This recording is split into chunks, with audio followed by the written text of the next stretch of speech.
Open up your Bibles to Matthew chapter 5. We're going to turn there today. Matthew chapter 5, verse 13. Okay, and it says this. It says, "You are the salt of the earth, but if the salt loses its saltiness, how can it be made salty again? It is no longer good for anything except to be thrown out and trampled underfoot. You are the light of the world. A town built on a hill cannot be hidden. Neither do people light a lamp and put it under a bowl. Instead, they put it on its stand, and it gives light to everyone in the house." And you all know that we're in our New Era series, a series that was set in motion by my husband, he who is not here today, okay? And that's why, you're like, what? Something's missing. It's not God, it's not Jesus, it's not the Holy Spirit. We've got the Trinity here. It's just Pastor Adam, okay? And so he's in LA, he's preaching for Pastor Jake Sweetman today. And so, but at one of our VIVE at 5 services, some of us were here and we heard him begin to prophesy about the era of the evangelist. And so we have put that in motion, and we are practically talking about what it is to evangelize in our day, in our age, to our generation. And we're a kind of practical church. We want to give you stuff that you can take out of here, and we're going to preach to you Monday, okay? Not just give you all this stuff that's good in your head, but that you can't actually walk it out and work it out in the earth.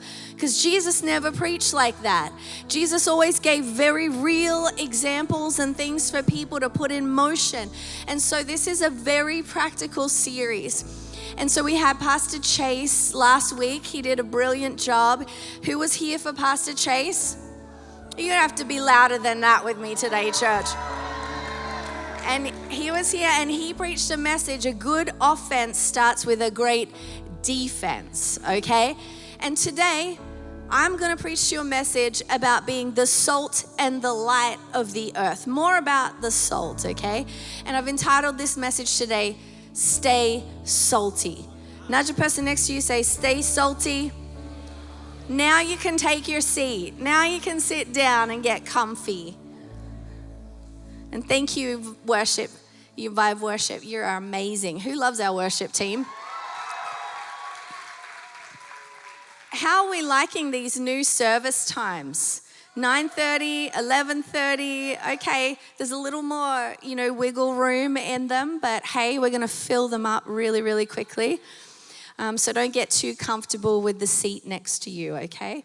But yeah, so I wanna talk to you about staying salty today. My growing up, that was like my motto in life, okay? I'm gonna talk to Vox Gen because I'm talking about when I was about 15 to 20. Stay salty was my motto, okay?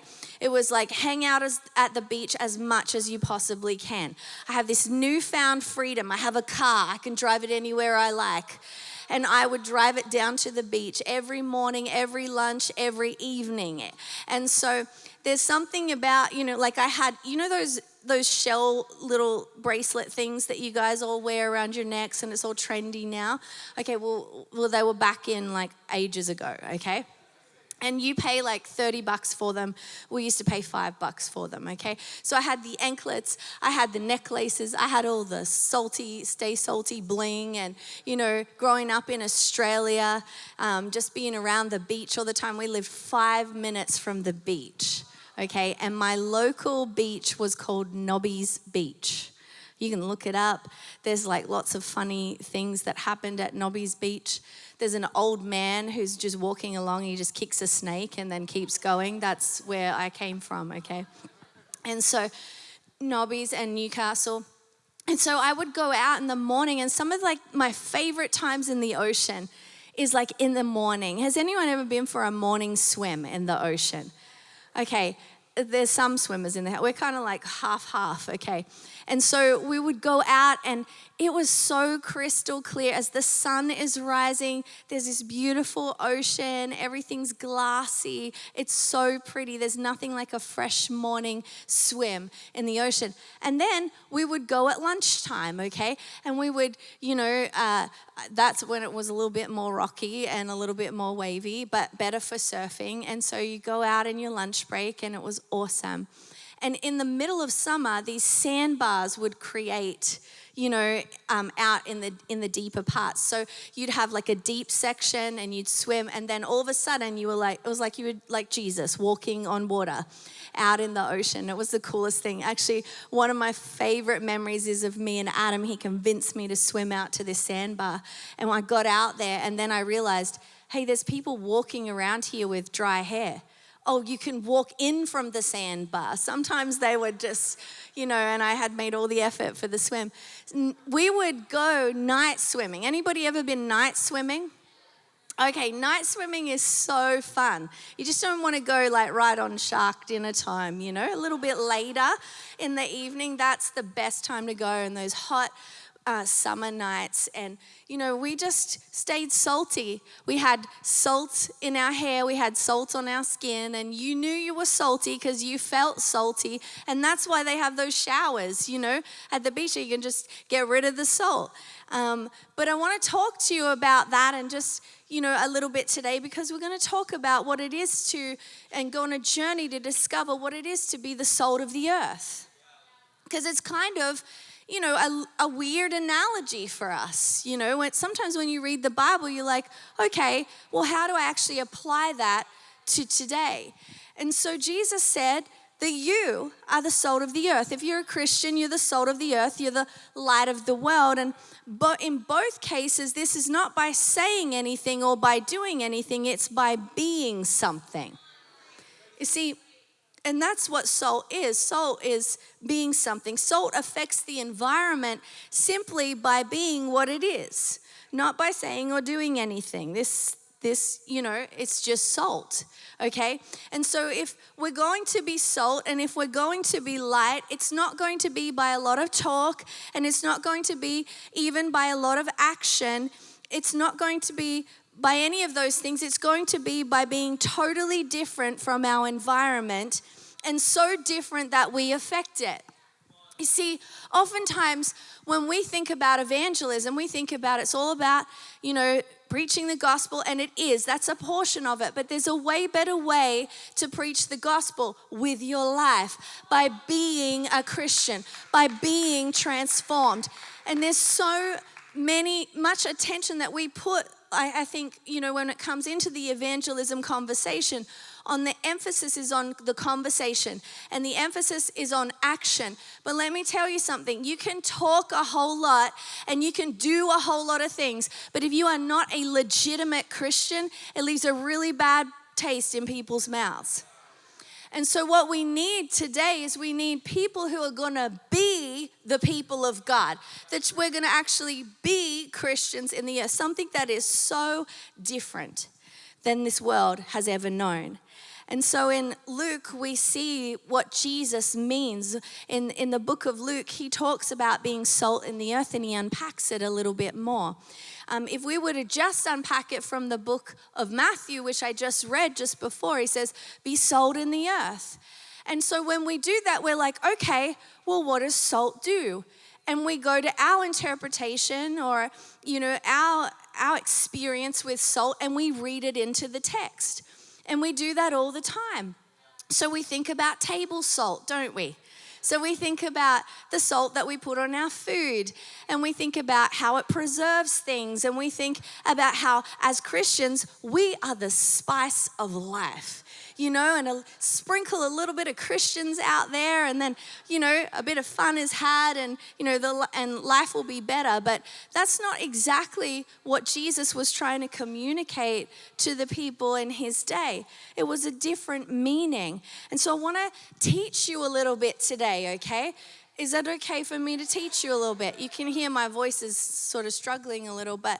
But in Luke chapter 14, in verse 34 and 35, it says, salt is good, but if it loses its saltiness, how can it be made salty again? It is fit neither for the soil nor for the manure pile. It is thrown out wherever it's thrown out, and then whoever has ears to hear, let him hear. And so basically Luke is saying, I'm giving you an example. I'm giving you insight into how salt was used in the ancient world for the soil and for the manure pile. You see, back in the day when they would get salt, they would scrape up salt from the shores of the Dead Sea, okay? And if you've ever been to the Dead Sea or you've ever read anything about, I think Pastor Vance has been, you've floated in the Dead Sea. I've seen pictures of you with my husband doing that. And so in that salt that's there, it's not pure sodium chloride. It's a mixture of various salts. In fact, there's all kinds of salts in the Dead Sea, and one of the main ones is potassium chloride, okay? Potassium chloride is something that is also called potash. Now, that means pretty much nothing to most people, but if you're a gardener, you're like, I know exactly what that is used for, because a gardener understands that plants need 3 kinds of fertilizers. They need phosphate to develop the roots, they need nitrates to develop the leaves, and they need potash to develop the flowers and the fruits. And every balanced fertilizer has all 3 of these things in it. And so, what we see is that the salt that was scraped up from the Dead Sea, it was widely used as a fertilizer in their day. And so Jesus wasn't referencing something that you put on the table. He was referencing fertilizer, and largely because of the potash in it. But Jesus was speaking about it in these terms, and he says that's why you put it on the soil, the earth, the salt of the earth, the salt of the soil. You see, and why do we need you and me to be salt of the earth? Well, the fertilizer that you put on the soil is there to make good things grow. And so Jesus is communicating something to us in this. And then he begins to go and change the picture a little bit. And he says this, he mentions the manure pile. And so he's like, okay, I'm going to take you for a second into the backyard. So this is not animal manure, this is human manure is the word for this. And so he takes them into an everyday situation that all of them would have understood. We all have bathrooms in our houses, and we all have to do that business sometimes. And so he's like, you go out to the back, there's a dirt pile out the back there, and as you do your business, then there's a salt box next to the dirt pile, and you would scatter the salt from the Dead Sea that was in that box, and you would scatter it on the dirt, and it was used as a disinfectant to stop the spread of things that you didn't want to grow. So we have a very vivid picture here of a positive and a negative influence of salt. And I think that it's a beautiful picture for us today, that it promoted the growth of good things that we want to grow, and that it inhibited the spread of bad things that we didn't want to grow. And so Jesus is unpacking this parable for the people who would have been having an aha moment right then and there. And some of us miss that in the text because we've appropriated that it's salt for the table. But I'm here to tell you today, VIVE Church, that you are the people who God has designed to be in the earth today in 2023 to stop the bad things growing and spreading. That He has also put you here on the earth today to promote the good things that He wants to grow in the earth. That we can live out the mission on our house, which is to awaken people to the reality of Jesus and bring heaven to earth. There's some things that you and I have to do by being salt. And you see, it doesn't happen by us saying anything or doing anything, but by being something that is totally different from the environment around us. You introduce you into the equation. Well, let's say this. If I were to introduce Pastor Vance and Pastor Kim into the equation, what do I get? Generosity. If I introduce Pastors Ben and Jackie into the equation, what do I get? Legacy. If I introduce you into your sphere or your environment, what do I get? And so there's a difference by you just being who you are, who God's called you to be. And so I need to talk about effectiveness then and salt quantity, okay? Because, I mean, where's all my cooks at? Who loves to cook here? Okay, awesome. I've got some friends in the room. I love to cook, but apparently my children have illuminated to me that you only need a sprinkling in the kitchen, okay? Just need a little bit of salt, Mum, not that much salt. I like to get the Malden box salt, and then I just oil up the bread, and then I sprinkle it on top, and my kids are scraping the salt off, by the time it gets to the table. But when you're using salt to season things in the kitchen, you just use a little bit. You don't need a lot of that. But when you are fertilizing or when you are disinfecting, you've got to throw some handfuls of salt on that thing. And so that's the difference here, is there's a quantity issue that we have in our generation. We need a considerable amount. We need handfuls that we are going to salt society with. Okay, and so it demands a certain portion of us being salty in society, a certain portion of Christians being Christian, being different, being salt. And so the simple fact is that the reason we feel like we're not winning in some of our spheres is that we don't just have enough salt in that sphere. Okay, it's not that God's not working. It's not that God's not moving. We just have a salt issue in that area. And so that's why social trends tend to go the wrong way, and the reverse of things are happening because we don't have sufficient amounts of salt. And so I'm just going to remind you of that today, because you don't need to worry. You don't need to worry about that, because salt ratios don't have to be same. They don't have to be more than. It's like a portion of salt begins to change that thing. It begins to go to work and bring effect. And you see, God's also in the business of salt production.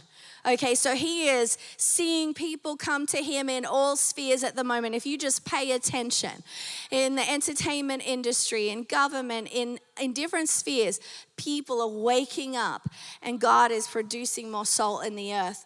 And, I think about it proportionally. It's like you had the 120 in the upper room, right?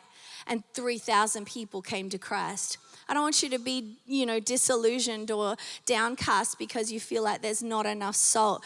I want you to open your eyes and look around you and go, where's the salt in my sphere that I can begin to come around?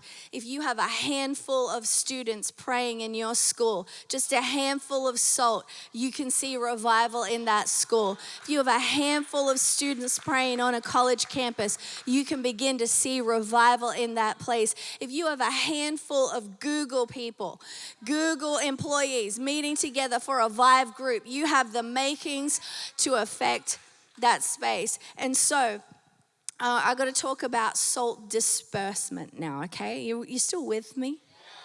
Excellent, awesome. Okay, so salt disbursement, because salt is awesome, but it's useless in the box, in the bowl. If we just keep it in this space, it has got to be in direct contact with the dirt before it operates. And I just hate to be so rudimentary, but I just want to give you the picture of what it looks like. That the salt has to be put in placement with the dirt. And the thing that I want you to take away from this is that, in other words, it operates by presence, not by absence. You need to be salt. You need to be effectively salt, but you need to also be in the right place as well. It needs to operate with the dirt. And it's got to be in direct physical contact if it's going to have any operation. And you see, I think about this because I got dressed this morning and I put this outfit together, but I didn't try it on before I put it on. Did anybody else do that?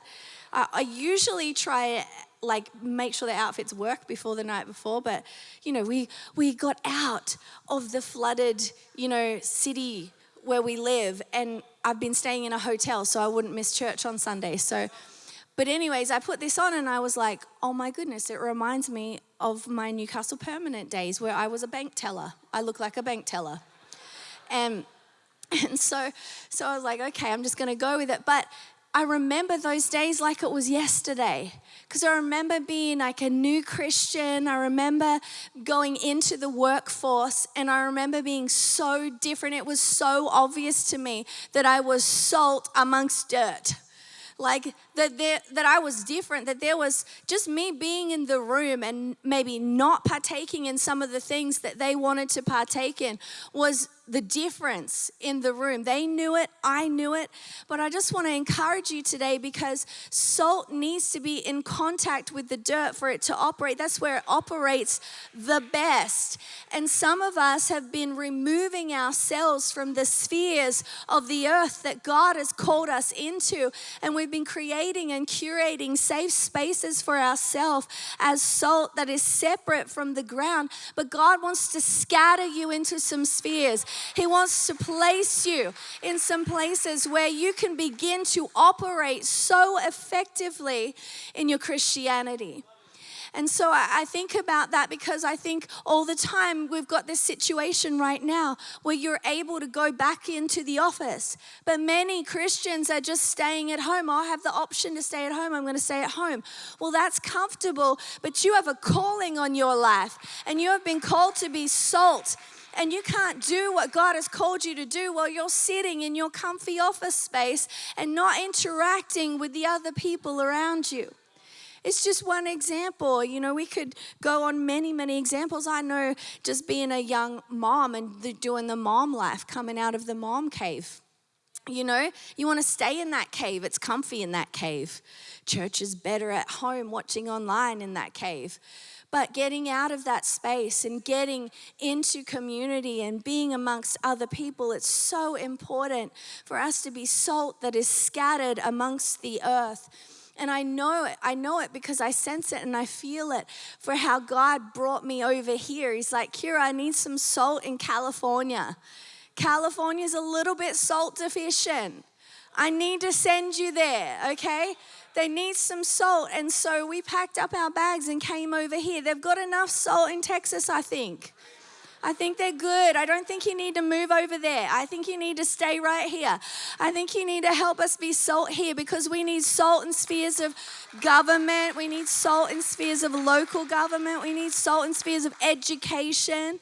We need salt in spheres of financial sectors. We need salt in all spheres of society. And now is the most important time to be that salt. And you know, at VIVE Church, we do everything excellently. So I'm going to talk about salt quality, okay? And so the third aspect, and perhaps the most important for us, is the aspect of quality. It must be salty. See, Jesus said this. He talked about it losing its savor. And I just think that's interesting, because how does sodium chloride lose its salty quality? And if you're into biology, you understand the answer is it cannot. It just can't. It's a physical impossibility. But yet, if Jesus talked about it, then it must have been able to happen. And so we see that Jesus said, if salt has lost its savor, it's no good for anything. Men throw it out in the street. They throw it out in the rubbish with everything else. And it's trodden on underfoot in the dirt.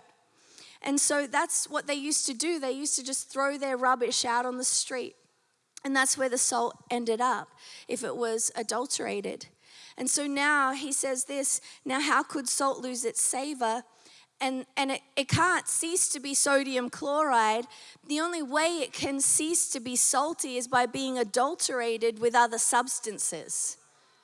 And so what we have here is we have this illustration where we've got some salt that's mixed in with sand, and that's what happened with the Dead Sea. Like, if you were a clever salt dealer, you would just scoop up a little bit of extra sand with the salt. It looked like more. It was a bit, schemy. But by the time you got it home, if there was too much sand in the salt, there was too much mixture taking place, you couldn't use it. It lost its quality. And so any housewife that would begin to buy that, who had bought that adulterated salt and couldn't use it anymore because it had too much sand in it, they'd have to throw it out in the street and it would be trodden on under people's feet. And Jesus was using everyday examples so that they would understand what that looked like. And it's pretty obvious to them, and it will be becoming pretty obvious to us, that his point is this, that Christians will only influence the world if we are different from it. We have to be absolutely 1,000% different from it.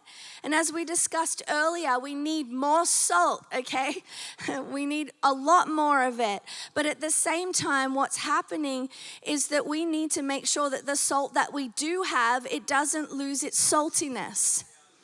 And that I feel such a passion on as a preacher of the word and a teacher of the word. The only way you can stay salty is by knowing what's in this, is by living out the words that are in this. And so this is what's happening today in our Christianity and in a lot of churches across the earth. The humanist, ideas are creeping into the Christian theology.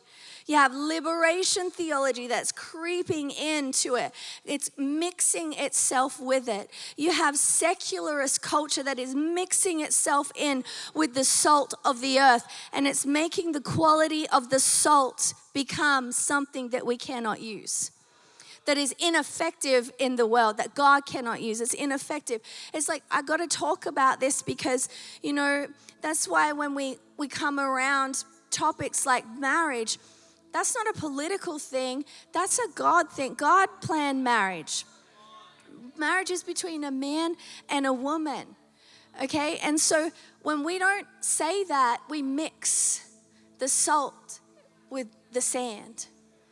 And see, when we go, gender's optional, you can choose whatever gender you want to be. There's not just male and female, and mix the sand in with the salt. And it's losing its saltiness. When we say, it's not a fetus, not a baby. No, that is a baby.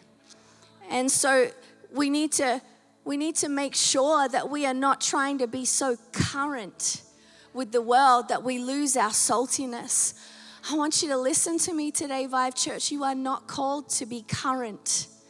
You are not called to blend in your work spheres, in your schools, in your colleges. You are called to be different. You are called to be one who stands out, to be one who is the salt of the earth, because there is so much pressure. There's so much pressure to conform. Contemporary culture says, you can't reach us if you don't become like us. How you'll lose us if you don't become like us. And I just got to tell you that is exactly how you lose your saltiness. That's the way you begin to conform to the things of this world and not be transformed. Our job is to be salt that stands out in society, that we go in and we set the trend and we say, no, don't live your life that way. There's a better way to live your life. Live your life like this. You think that's love. That's not love. This is what love is. You think that this is how you need to live under oppression, under depression. No, God wants to liberate you. He wants to lift you up. And so we need to begin to lead society, not follow the cues of society. I gotta tell you, I've seen way too many people, when we encounter those we love and they choose to go the way of culture, there's too many Christians who are mixing sand with salt, and you're just lowering the bar so that your friend can make it, your sister can make it, your brother can make it, your child can make it. But we don't get to determine what the standard is. Jesus set the standard. God set the standard. In fact, Jesus elevated the standard. He said there's a moral standard for your life. And instead of just lifting it to the point where, we can't meet it on our own. But He lifts us to the place where we can meet it through Him. And so He liberates us in that regard. But what we do as Christians is we lower the bar so that people can meet it. And that is not going to fare well in the end. And so that's not being salt and it's not being light. And so let me unpack for you today what it is to be salty. Saltiness. What is saltiness? Well, we need to go back to the Beatitudes to work out what it is to be salt in the earth. And when we read these properly, we see that they are the exact opposite attitudes of this world. I don't know if you're anything like me, but I like to know what to do and what not to do. So, it makes the option really clear. And so I'm going to just spell it out for you today, because in Matthew chapter 5, we have the Beatitudes. And Jesus says, this is how you're going to have to operate in the world. If you're going to be salt in the world, if you're going to operate as, sons and daughters of this kingdom is an upside down kingdom from the kingdom of the world. It operates entirely differently. And so God says, here's how it's going to go. In Matthew chapter 5, verse 3, God says, God blesses those who are poor and realize their need for Him. He's talking about poor in spirit. And He says, for the kingdom of heaven is theirs. There's things that I would call cursitudes of our generation, the attitudes of our generation, because in the end, it's not going to fare well. And so the opposite of being poor in spirit would be, cursed are those who are self-satisfied, for they are as good as they will ever be. And we have a generation who are self-satisfied. I made it. I made myself. I'm here. I've arrived. I don't need God. But there is a poor in spiritness that we have to have as the salt of the earth. God blesses those who mourn, for they will be comforted. Oh, to look at our world and to not mourn for our generation, that is crazy to me. There's so much that I mourn for our generation. They could be living for more. They don't have to go that route. But here, the opposite of that would be, cursed are the party goers, for the party will soon be over. We're just going to party. We're just going to do, and I'm all about fun, okay? I love parties, but there's a party going on that isn't. People are celebrating things that they should not be celebrating. And He says, God blesses those who are humble, for they will inherit the whole earth. But hey, cursed are the forceful, for they will end up with nothing. We have people vying for things, positions, power, authority that is not theirs to have. But God is ultimately in control. God, in verse 6, He said, God blesses those who hunger and thirst for justice. To be salt in the earth, you have to hunger and thirst for justice, and they will be satisfied. The Lord is the one who brings about justice. And so then, the opposite of that would be, cursed are those who have no hunger or thirst for God, for they will never find fulfillment. What a contrast to think that you can make it on your own and never actually encounter God. God blesses those who are merciful. Merciful is something that stands out as salty in this world, for they will be shown mercy. But cursed is the merciless, for it will come back to them. And then He says in verse 8, God blesses those whose hearts are pure, for they will see God. But for the impure, they will only see darkness. There must be a purity. There must be a quality about our salt that is unadulterated by the things of this world. He says also, God blesses those who work for peace, for they will be called the children of God. Christians are not troublemakers, they are peacemakers. And so troublemakers, they say, cursed are the troublemakers, for they will be left unclaimed. Oh, to be claimed by God. I want to be a peacemaker. I want to marry people to their purpose. I want to marry people to their God calling and their God destiny. I want to marry people to their salvation. I want to marry people to Him. God says also in verse 10, God blesses those who are persecuted for doing right, for the kingdom of heaven is theirs. See, there's a lot of people though today who are gaining prominence through immorality, and their end will be one of obscurity. And Jesus is saying all of this in the Beatitudes because he's a realist, because he understands by his own experience, by the fact that he never actually called himself salt, but he did call himself light. And so he's like, from experience, this is not going to go down well with the world. The world are not going to like you. So he adds this next beatitude. And he says in verse 11, God blesses you when people mock you and persecute you and lie about you and say all sorts of evil things against you because you are my followers. And he says, be happy about it. Be very glad, for a great reward awaits you in heaven. And remember that ancient prophets were persecuted in the same way. And I just want to encourage some of you today because you felt a little bit discouraged. Like, why is the world not applauding me? Why is the world not, giving me accolades for doing the right thing? The world doesn't know how to applaud the right things. You're not going to see your reward here on earth if you're going to be the salt of the earth, but you are going to see your reward in heaven. And that is what is laid up for you when you are the salt of the earth. And the reason that the world doesn't like salt is because salt stings. Okay, you ever had salt in a wound? It stings, it's painful, it's like ouch.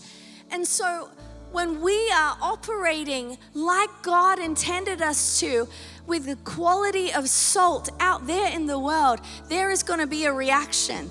You're going to get an unpleasant reaction from the world at times.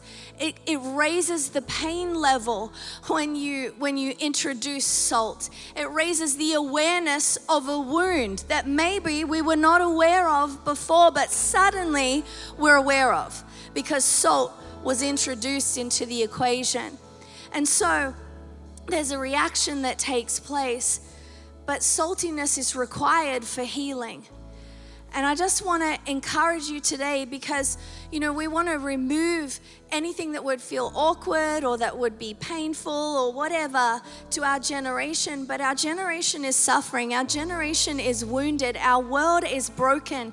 And we need to be the solution that brings the healing. We need to be the salt in the world that won't back away and go, I know it stings you to hear the truth. I know that it's not nice on this wound that you have, but let me heal you. Let me bring this because it's going to bring about wholeness for your life.